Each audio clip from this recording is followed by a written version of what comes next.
हम यूजीसी के विरोध में खड़े लोगों को तो कुछ कह नहीं सकते हैं, क्योंकि जिनका नुकसान हो रहा है वो तो विरोध करेंगे ही।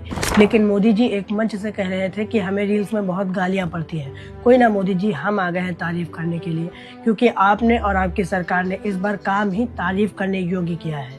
पहले तो मुझे लगता था कि सरकार इतनी नज़दीकी से छात्रों की समस्याओं को देखती ही नहीं होगी। भला है कि सही समय पर आंखें खुल गई और यूजीसी के नए बदलाव ने मेरे इस भ्रम को तोड़ दिया। चाहे लोग जितना कहें कि अब कहाँ होता है एसटी, एससी, ओबीसी और मुस्लिम छात्रों के साथ रेसिज्म, अब तो रैगिंग भी बंद हो गई है। लेकिन ये कोई ग्राउंड रियलिटी नहीं है। मैं तो यूनिवर्सिटी और कॉलेज में जाकर छात्रों से मिलता रहता हूँ। छात्रों ने मुझे बताया कि रेसिज्म तो कॉलेज में एंट्री लेने से ही शुरू हो जाता है, जब वो एडमिशन का फॉर्म जमा करते हैं। कुछ दलित छात्र तो बड़ी मुश्किल से माता पिता के अथक प्रयासों से आरक्षण का सहारा लेकर कॉलेज में एंट्री तो ले लेते हैं, लेकिन सवाल उसके बाद शुरू होते हैं कि किससे दोस्ती करें, कौन से टीचर ठीक है और कहां पर चुप रहना है ताकि निशाना न बने। फिर भी छात्र निशाना बनते हैं अपने नाम और सरनेम की वजह से। यूनिवर्सिटी ग्रांट्स कमीशन यूजीसी का डाटा बताता है कि 2019 से 2024 तक 704 यूनिवर्सिटी के 1553 कॉलेज में कुल 1160 जातिगत भेदभाव की शिकायतें दर्ज हुई हैं। ये वो केस है जो कि यूजीसी के नज़र में आए हैं। इसके अलावा इक्वल अपॉर्चुनिटी सेल और एसटी एससी सेल के जरिए जितनी भी शिकायतें सामने आती हैं, वो मामले तो अलग ही होते हैं। ये आंकड़े सिर्फ रिपोर्टेड हैं।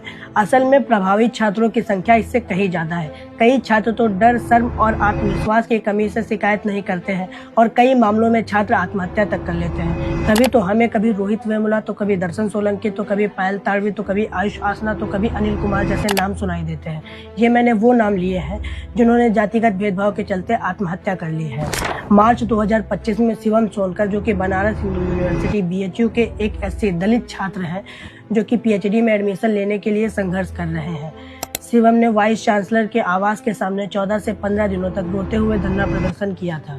ये 13 जनवरी 2026 को विश्वविद्यालय अनुदान आयोग यूजीसी की नई गाइडलाइन, जो कि समय समय पर स्थिति के अनुसार बदलती रहती है, इस बार यूजीसी का बदलाव इसका एक बड़ा लक्ष्य है।